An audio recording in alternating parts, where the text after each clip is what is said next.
Kids Comics over here at Bronze Age Babe here, yakking about our comic book collection, and today it's a rainy, awful day, which means I was looking for indoor activities, and I decided to take advantage of some Mylar bags that I've had up in the attic, and decided to put my Neal Adams Superman books in these handy dandy Mylar bags, because no matter how in what rough shape my books are in, Mylar always makes things look shiny.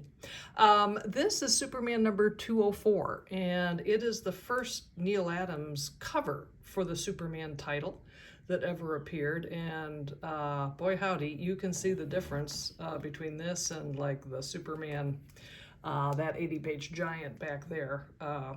Adams had a very different approach to the Man of Steel. And I'm all here for it. Here is number 205. Not his greatest work, but compelling nonetheless. Very cool. This is 206. I love this one. I think, you know, the color, whoever was doing the color on this was fantastic. If Adams did it himself, huzzah. But it really just, I love this era of Superman books and stories, and the covers are fantastic. Here's number 208. You know, the best artists love the diagonal, and that's just great. Although I always get a huge kick out of that big statement necklace that Superman's wearing there. So that's neat. Lois Lane finally shows up on this cover for 210.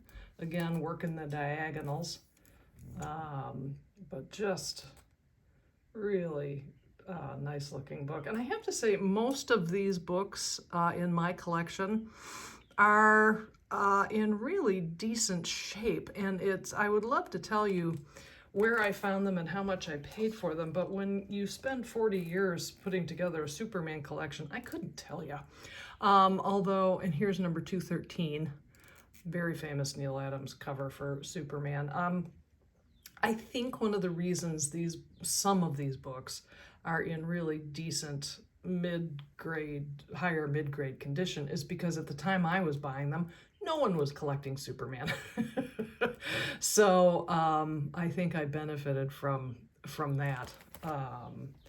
And glad I did. Here's one of my favorite Neal Adams Superman books.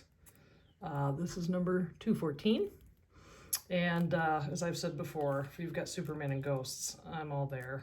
And there's Lois, who's like, come on, what are you talking about, man? And then finally in this little pile, another fantastic Neal Adams cover.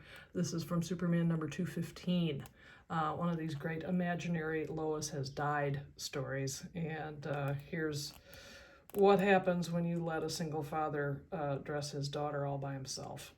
But nonetheless, so there you have it. There's some Superman Neal Adams covers from the Silver Age.